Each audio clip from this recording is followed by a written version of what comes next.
The reason we moved away from Drake was that we felt that we wrapped that story up on Uncharted 4. And that's really the motivation to find a new cast of characters that could actually carry on the Uncharted legacy. Uncharted is more than just Nathan Drake, and I think maybe makes people think a little differently about the Uncharted series as far as what they think of when they think of Uncharted.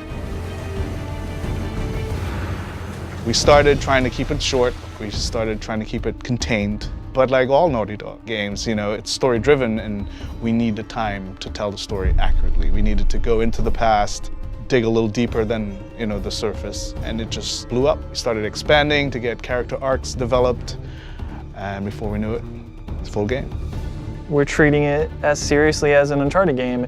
The game could stand on its own as an entry in the series. It's going to be the sum of Uncharted's in terms of gameplay experience with some of our beloved characters, some of the most fan-favored characters.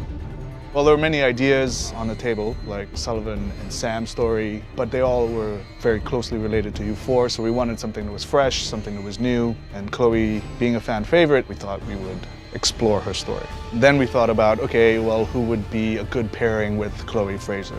We were like, well, what if Chloe Fraser wanted to explore her past, go back to India, to her roots, and what if she needed someone like Nadine Ross as a partner? We find these symbols. We find the tusk. And then that was the kind of jumping off point of these two interesting characters together. We can put them wherever we want. We know that there's going to be fun stuff happening, and Chloe is more improvisational. Nadine is more logical. We know that there's going to be great conflict if we throw those two together. That's supposed to happen? Dunno. Chloe Fraser has interest in the Tusk of Ganesh, which is a treasure that's in India that is kind of close to her. Her father was an archaeologist. He had tried tracking down this tusk before in the past. So for Chloe, there's a personal attachment to the tusk.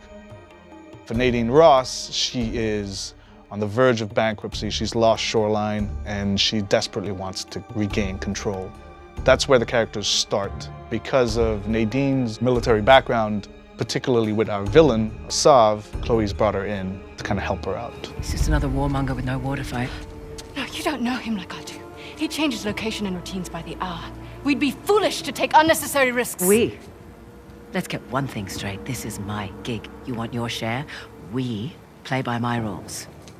For Sav, as a villain, he is motivated by a code. He believes that he owns rights to this land, and he's fought a war that has kind of gone on for centuries.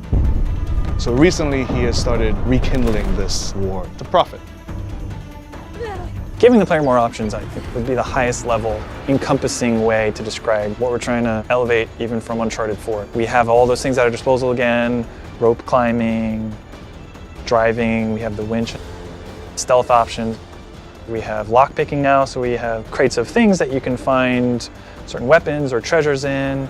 We just present you with a lot of stuff that the player can then decide what to do, and then of course having an allied character with you during all of those things and making sure that they can react and be as lifelike as possible as a human would.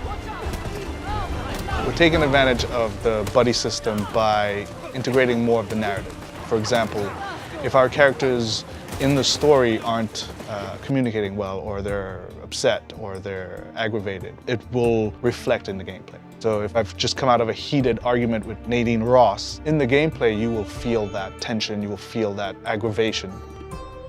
The challenge for us was this player-driven space. It's not open world, but it's vast, and you have player choice that you can go and experience it differently. There's things to find a true sense of exploration, but the goal being that you're just exploring and freely doing things, and then the story is still progressing in the way that they would expect from an Uncharted game. It's something we've never really done to the level that we're doing now in Uncharted.